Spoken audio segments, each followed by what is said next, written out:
বাঙালি বললেই বলবে যে কুল্লু মালুম, মানে কাজ পারে আর না পারে কুল্লু মালুম। তো দীর্ঘদিন ওমানে ভিসা বন্ধ থাকার কারণে কিন্তু আমরা অনেক বাংলাদেশে আসতে পারিনি ওমানে। আর তাদের অনেক প্রশ্ন যে ওমানে ভিসা কবে খুলবে, ওমানে ভিসা কবে খুলবে। আমি তাদের কাছে একটা প্রশ্ন করতে চাই, ওমানে ভিসা যখন বন্ধ হয় 2023 সালে বন্ধ হয় ভিসাটা, তার আগে কিন্তু আমাদের বাংলাদেশিরা কিন্তু ওমানে ভিসা পাইছি, টিকিট একটা কাটছি, চলে আসছি। আর আমাদের এখানেই প্রবলেম যে আমরা যারা বাংলাদেশিরা আছি তারা কিন্তু এই ওমানে এত পরিমাণে আসছিলাম, মানে ভিসা বন্ধ হওয়ার আগে এত পরিমাণে ওমানে আসছিলাম, মানে কাজ পারে না পারে শুধু টিকিট একটা পাইছে, ভিসা একটা পাইছে, চলে আসছি। তো অনেকদিন দীর্ঘদিন ওমানে ভিসা বন্ধ থাকার কারণে এখন যারা বাংলাদেশের অনেকে রিকোয়েস্ট করতেছিলেন যে ভাই ভিসা কবে খুলবে, ওমানে ভিসা কবে খুলবে, ওমানে ভিসা কবে খুলবে, মানে এত পরিমাণে রিকোয়েস্ট সব জায়গায়, সোশ্যাল মিডিয়ায় সব জায়গায় খালি ওমানে ভিসা কবে খুলবে।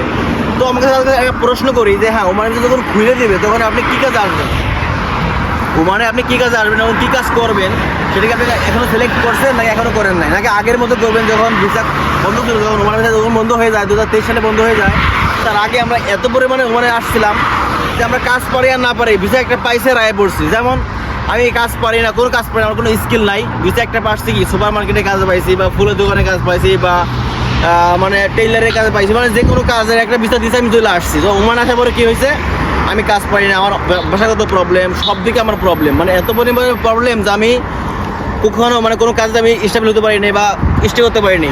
বাট ওমানে কিন্তু নিয়ম আছে যে একটা ভিসা লাগালে 2 বছরে মানে বাধ্যগত কাজ করতেই হয়। তো অনেক বাংলাদেশিরা কিন্তু আমরা আছি যে ওমানের কোনো কাজ ছাড়া আইসে মানে আনস্কিল আইসে আমরা বিপদে পড়ছি, মানে অনেক প্রবলেম ফেস করছি। যেমন 2 বছরের কাজে একটা কন্ট্রাক্টে ঢুকছি, আমি কাজটা পাই না, অনেক কষ্ট করে 2 বছর শেষ করছি। শেষ করার পরে আমি কী করছি, আমি ভাইগে গেছি, মানে পালাই গেছি, মানে আমার স্পন্সর বা বলি আমার আরবাব বলি এদেরকে না বলে আমি ভাইগে গেছি গা। তখন আমাদের কী হয়েছে, আমাদের অবৈধ হইতেছে, মানে আমাদের বেআইনি, মানে আইনগতভাবে আমরা যাইতে পারিনি, আমরা বেআইনি চলে গেছি, মানে আমাদের মানে ভিসা নাই, আমরা মানে অবৈধ হয়ে গেছি গা। অনেক প্রবলেম, মানে আমরা বাংলাদেশিদের মানে এই একটা প্রবলেম ছিল যে আমরা কাজ না পারে ওমানে আসি, ওমানে আসার পরে 2 বছর পরে আমরা কিন্তু অবৈধ হয়ে যাই, কারণ আমাদের কাজের কোনো স্কিল নেই, আমাদের কাজ ভালো লাগে না, অনেক প্রবলেম, অনেক কষ্ট। তো এই একটা রেশনের জন্য আমরা কিন্তু অনেক প্রবলেম পড়ছিলাম।